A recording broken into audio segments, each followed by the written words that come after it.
for the last 2 days, a lot of evidences have been brought in, and many minute details have been discussed across the country. And it's our fortune that we are having it in Bangalore, and we are able to learn a lot of these case studies for the betterment of our policy and planning. Most of the initiatives which we have taken were in the pilot stage, and now we have tried to roll it out, and the results need to be seen in months to come.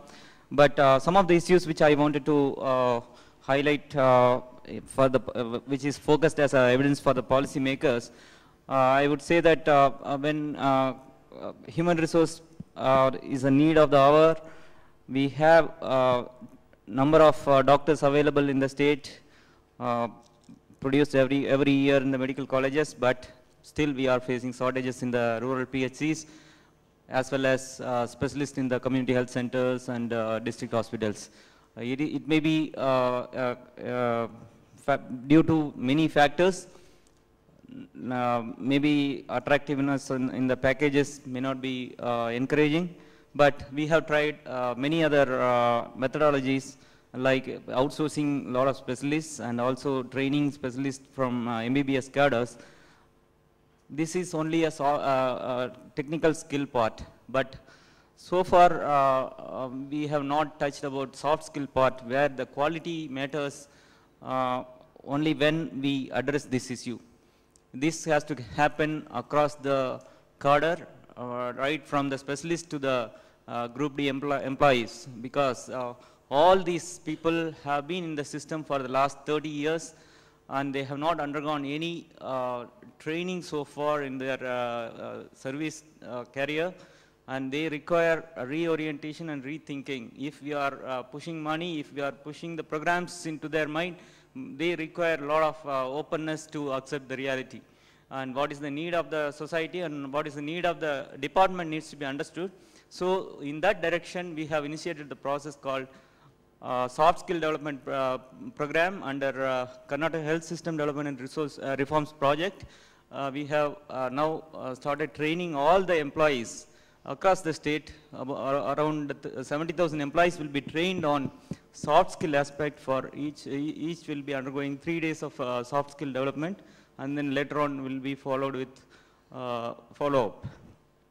This is the first step which we wanted to initiate, because the quality cannot be talked at the conference level. It should be practiced at the field level to achieve this. Each one of them, if any one of them fails also, it's a matter of concern. If Group D is not following the biomedical waste management protocols, then the doctor may not be aware of it, and doctor may not be able to monitor him, and then the whole lot of quality is compromised at that facility. So it has to come across the level and across the system. So in that direction, Government of Karnataka has already initiated this soft skill development program. And the second one which I wanted to say is that Village Health and Sanitation Committee members and Rohit Kalyan Samiti, that is Arogya Raksha Samiti members capacity building program, which is rolled out throughout the state in a massive way. It will be covering almost 30,000 VHSC and 4,500 RKS committee members, ranging from 3.5 lakhs to 4 lakhs members to be trained over the period of 2 years, and we will handhold them for the next 1.5 years by involving NGOs across the state. Each district we have selected an NGO who is competent to perform in that particular district, and we have given this program for the last 6 months. The training is going on in the field, and the results will certainly throw up a lot of positive results in the future to come. Certainly the financial mismanagement which was pointed out for the last 2 days, and the capacity to absorb the fund flow and the capacity to understand the technical requirement of the department, all this will be certainly will be sorted out through this community involvement process, wherein Village Health and Sanitation Committee members will actively involve themselves. Similarly, Arogya Raksha Samiti members will actively involve themselves in the facility upgradation and facility quality improvement. Then when we come to output monitoring, where we need to see the process and quality rather than the target. Yes, it's a massive challenge for us. Facility strengthening and facilities upgradation at all levels may not help unless the process and quality is not concentrated by all the personnel at all levels. This we are focusing on through this training program, as well as complete monitoring at the district level to the block level. We have district quality auditing groups which will audit these facilities on their processes and also the quality aspects. So each institution will be ranked according to their quality performance, and then only they will be rated, and they can improve their facility in the next visit of the district quality monitoring team. In fact, there is a thinking going on in the government of Karnataka that we need to have a differential budgeting allocation based on, we will give the minimum budget allocation to all the institutions, but certain institutions which are performing better and which are doing more deliveries, which are doing more family planning services, they require extra funding. Those funding has to be differentially allocated to the different facilities. So far, there is no incentive for the better performing institute or better performing person. It was only a statutory amount which is being transferred to all the institutions across the state without thinking about whether they are doing 0 delivery or they are doing 100 deliveries. So this kind of approach we are now trying to modify. I think in the months to come, certainly we will try to implement this policy, which will certainly improve the quality and process.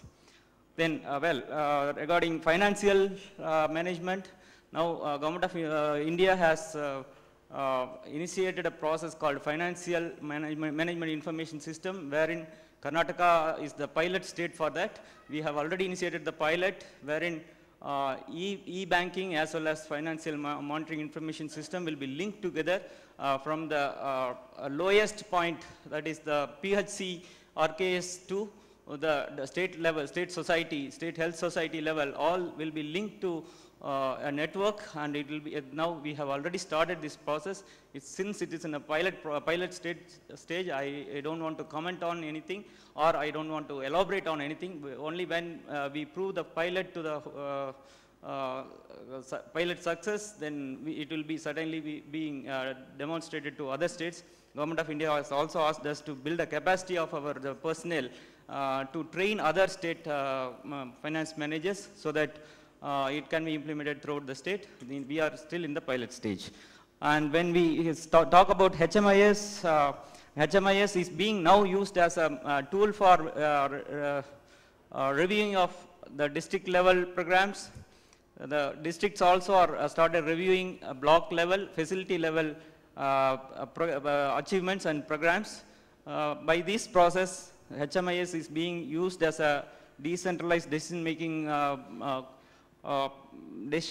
tool, wherein people are involved in keying in proper data in the HMIS, and as well as analyzing these data for the planning and implementation process. I think I'll come in the second round if there is an opportunity. Thank you.